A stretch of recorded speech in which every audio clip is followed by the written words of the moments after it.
Ever since I ended up in a wheelchair due to an accident 3 years ago, my husband and mother-in-law have become much colder towards me. One night, my husband said something I couldn't believe. "Sorry, but could you please leave this house for a moment?" "What? What do you mean?" I asked, shocked. "I mean exactly what I said. My mother and I talked it over and decided," he replied. "Are you saying you want a divorce?" I asked, trying to understand. "Yes, that's it. I've been thinking about it for a long time now. You can't earn any money, so I don't need you," he said harshly, as if he was squeezing blood from a stone. "I understand. Thanks for everything, and thanks for leaving me with nothing," I said, getting up. I left, knowing it would take them some time to realize the meaning of my words. My name is Linda Gray. After graduating from university, I have been working at my current company for 7 years. "Well then, I'll be heading out. Thanks for your hard work." "Thanks for your hard work too," a colleague replied as I closed my laptop and got up from my seat. I looked at the clock by the window and saw it was already 4 hours past my regular working time. An afternoon meeting had run late, and I had been preparing for a conference and responding to emails, which took longer than I expected. I left the office, got in the elevator, and went down to the first floor. As I walked through the automatic glass doors at the entrance, I saw that the sun had already set. I checked the train schedule on my phone as I left the company gate and headed to the nearest station. On my way, I saw 2 of my husband's colleagues walking in the same direction. I wondered if Jack, my husband, was already home. We had stopped talking about work at home recently, so I had no idea if he was busy. Talking about work at home had been making Jack cranky, so we naturally stopped discussing it. As I rode the train home, I stared out the window, lost in thought, watching the scenery go by. When I was dating Jack, we used to finish work at the same time so we could go home together. But for the past year or 2, our schedules have been completely different. On the train, I noticed a young couple near the door, maybe college students, having a fun conversation about a movie they saw recently. Their happy scene reminded me of my own past, and I had to close my eyes tightly to stop the emotions from overwhelming me. "I'm home," I called out as I opened the front door, took off my shoes, and saw the neatly lined up shoes in the entrance. It seemed everyone else was already home. I heard the living room door open behind me and the sound of slippers coming closer. "Welcome home, Linda. You were late today," my mother-in-law, Jessica, said warmly. "I'm home, mother-in-law. I'll start preparing dinner right away," I replied. "Oh no, you don't have to rush. You're tired from working overtime, aren't you?" she said kindly. "Not really," I said cheerfully. "The afternoon meeting ran late, but things should settle down soon." I walked with Jessica to the living room. After getting married, it was just Jack and me. But last year, when his father got sick and was hospitalized, we moved into his parents' home and have been living as a family of 4 ever since. "Welcome back, Linda. You've had a tough day, haven't you?" My father-in-law, who was reading the newspaper on the living room sofa, greeted me warmly. "I'm back," I replied with a smile. Last year, he had a sudden brain hemorrhage and needed emergency surgery. While his condition was serious for a while, he is fully recovered after his rehabilitation. He is calm and friendly, and I liked talking to him since the first day we met. He used to be the head of the finance department before he retired, and he often gives me useful advice on managing the household budget. When I visited, we finished preparing dinner and gathered around the table as a family. Jessica mentioned that Kelly, who came over for lunch the other day, had a daughter named Jolie who had grown a lot. "Kids grow up faster when they're not yours," I responded.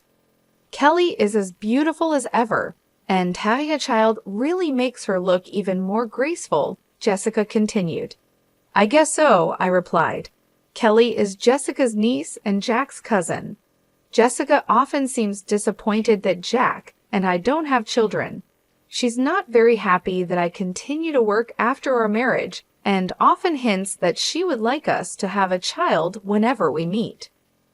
Honestly, I've always found it hard to deal with Jessica, especially since we started living together. She tends to bring up the topic of having children, especially on days when I come home late from work. You could have had a child if you had started earlier, Linda. But I suppose it can't be helped because you're busy with work, she said. I nodded along, feeling uncomfortable. I glanced at Jack, who was quietly eating his meal without looking at me. Jack and I were colleagues at the same company and got married in our 3rd year of dating. We were told that it would be best if I became a housewife if we had a child, but we have both continued working since our marriage and haven't had any children. Both of us have wanted a child and tried everything from herbal medicine to medical tests, but nothing has worked. Despite a sense of loneliness, we decided to keep living as a couple and focus on our work. However, I started to feel a distance growing between Jack and me. We got married out of love and promised to make each other happy, but our relationship has gradually become cold. I think it started when Jack began having trouble at work. He didn't tell me anything, but I heard from a senior colleague in his department that Jack was struggling because he couldn't keep up with his peers. Jack is a gentle person who doesn't handle pressure well and tends to push himself too hard. I knew without him saying anything that he was feeling anxious and frustrated about the situation. But whenever I tried to offer him support, he would refuse to talk about his worries, insisting that he was fine and that I shouldn't worry. So he continued to keep his feelings to himself. I couldn't push him to open up, and I felt helpless that I couldn't be there for him. Even so, on our days off, we would make an effort to travel together or spend a relaxing day at home, enjoying our time together as a couple. When I felt drained from our unsuccessful attempts to have a baby, Jack was always there, quietly supporting me. That's why, even if I couldn't solve Jack's problems directly, I wanted to be by his side, providing comfort and peace. The turning point came when I got a promotion at work. I was recognized for my achievements on the projects I worked on and was one of the fastest among my peers to get promoted. That's amazing. Congratulations, Linda, Jack had said. I can't forget the look on his face when he congratulated me. I was so touched that I could only manage a simple thank you. As my work got busier, the distance between Jack and me seemed to grow.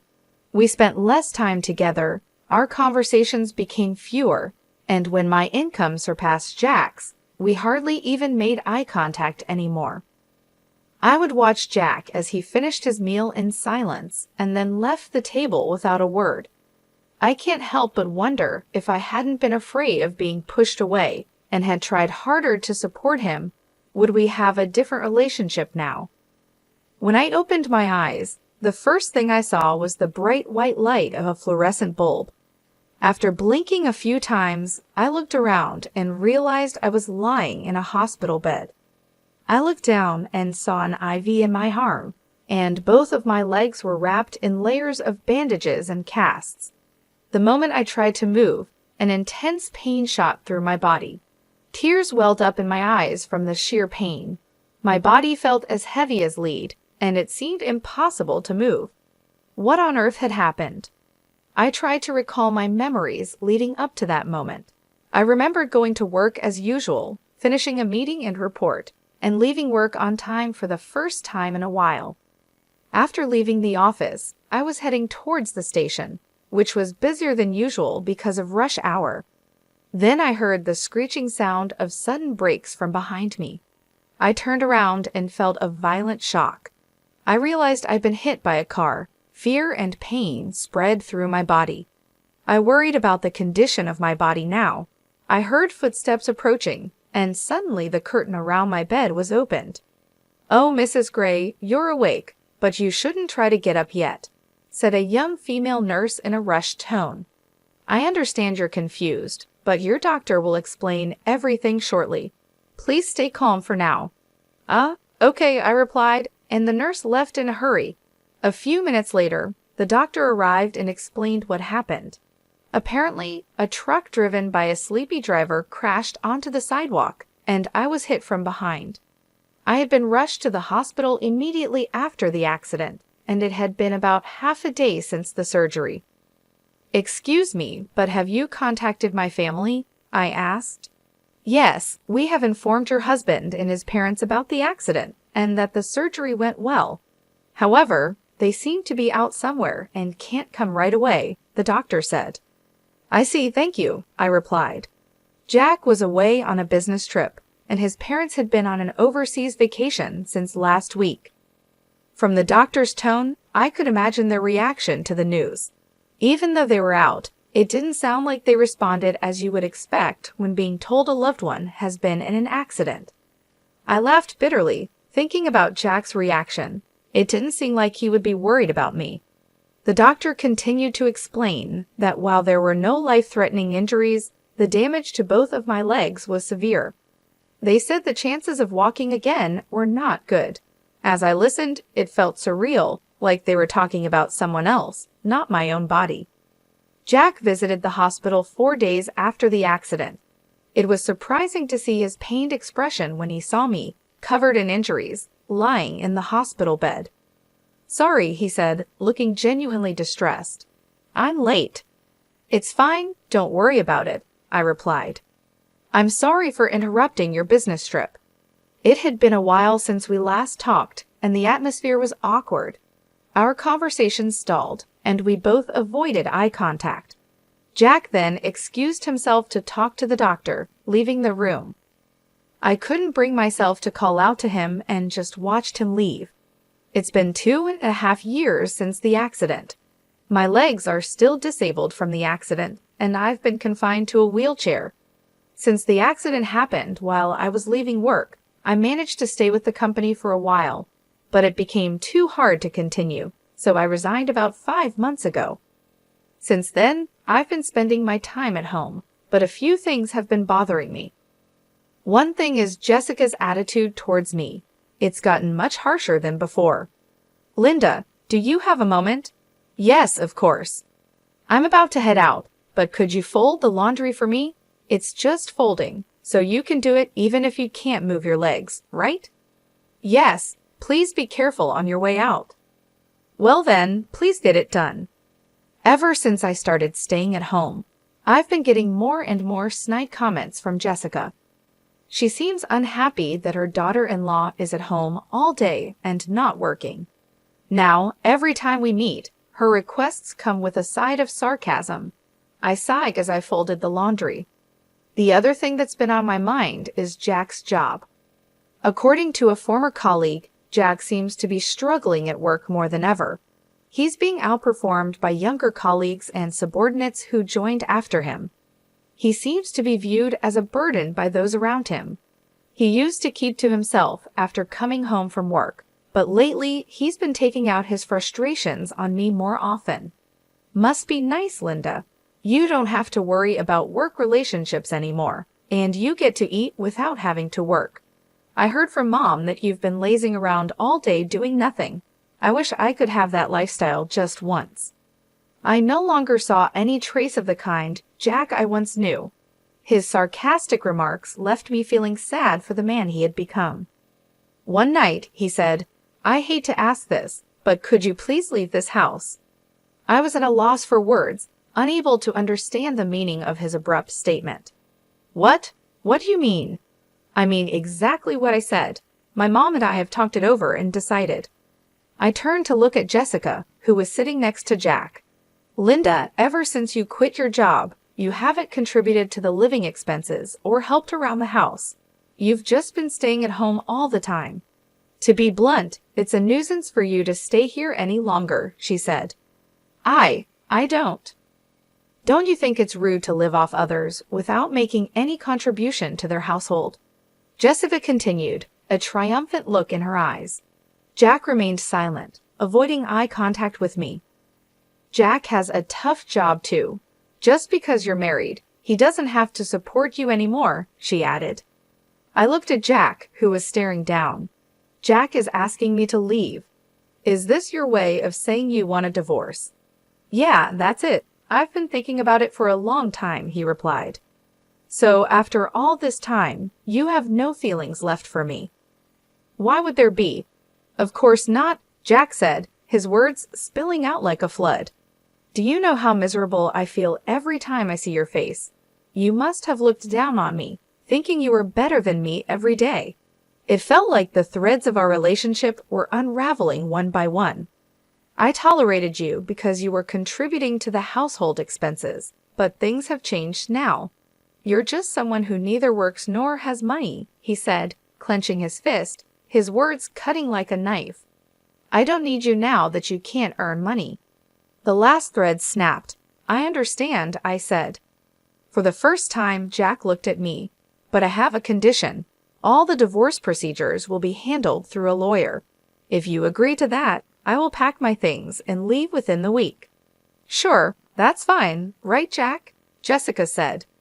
Jack nodded silently. Well then, that's how it is, Jack, I said, jolting him out of his silence.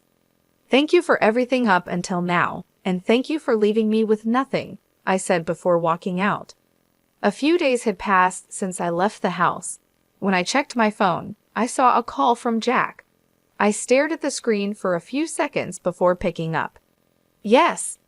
Linda, I'm sorry. Could you please come back? He said. What's this all about all of a sudden?